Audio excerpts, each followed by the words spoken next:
Nitin, Rakesh of Motilal Oswal AMC is also joined in now to talk about the recent volatility in the market. Nitin, morning, good to see you. And what's your sense? We've had some volatility over the last few sessions. Do you think the global events could spike or trigger some more in the near term? Morning, Udyan. I think volatility is mean reverting faster than prices or earnings or valuations. So clearly, we've had a pretty good run over the last few months, and we're now seeing a little bit of volatility back into the market. I think primarily triggered by global events, also not helped by some domestic events on the in terms of what's happening in Delhi. So I think overall it seems like the market's kind of taking a pause, going through some correction, which I think in the long run is actually fairly healthy. Also giving a fair amount of chance and opportunity to evaluate what needs to be done from a longer term perspective. So I think overall nothing to panic. Primarily 10% odd correction from the top is where we sit right now, and I think broadly we're pretty comfortable longer term. Nitin, morning. Is this a time to buy then because of the correction that we've seen into sectors that look good? I think, leaving Nifty aside, because that's always a very different call, and in most cases a very difficult one as well. I think, from bottom-up perspective, this is clearly a great opportunity to build back into positions that, one had thought were getting expensive. I mean, we've had Nifty companies having undergone about a 15% correction from the peak. And what seemed like a fairly runaway market obviously has given you another opportunity. So I think we are very actively looking at building back positions into or expanding positions into some of the things that seem a lot more reasonable now. Would that include banks, Nitin? Because SBI has led a 15% plus correction in many of the frontline banking names. Do you find opportunities there?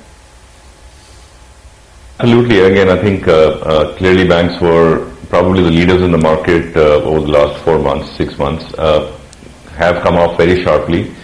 Some due to unjustifiable reasons, primarily on the fears regarding the MFI loans, etc. So I don't think we've taken a very negative view on that sector, and we think clearly that this is a great opportunity to build back positions. And again, we continue to focus a lot more on the PSU space because that seems to have a lot more value even at current levels.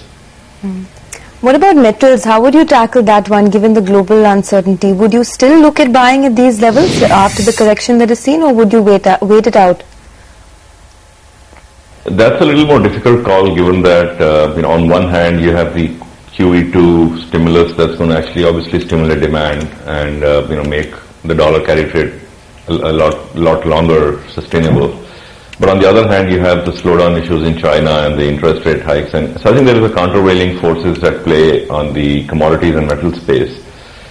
Broadly, if you look at it, about 60% of companies within the Sensex pack are users of commodity, and clearly something that will benefit if the commodity prices cool off a little. It may not even be a bad idea from a metals perspective as well, because even there we had some issues on the input prices being very, very high, especially on the raw material side. So I think a much harder call on the metal space.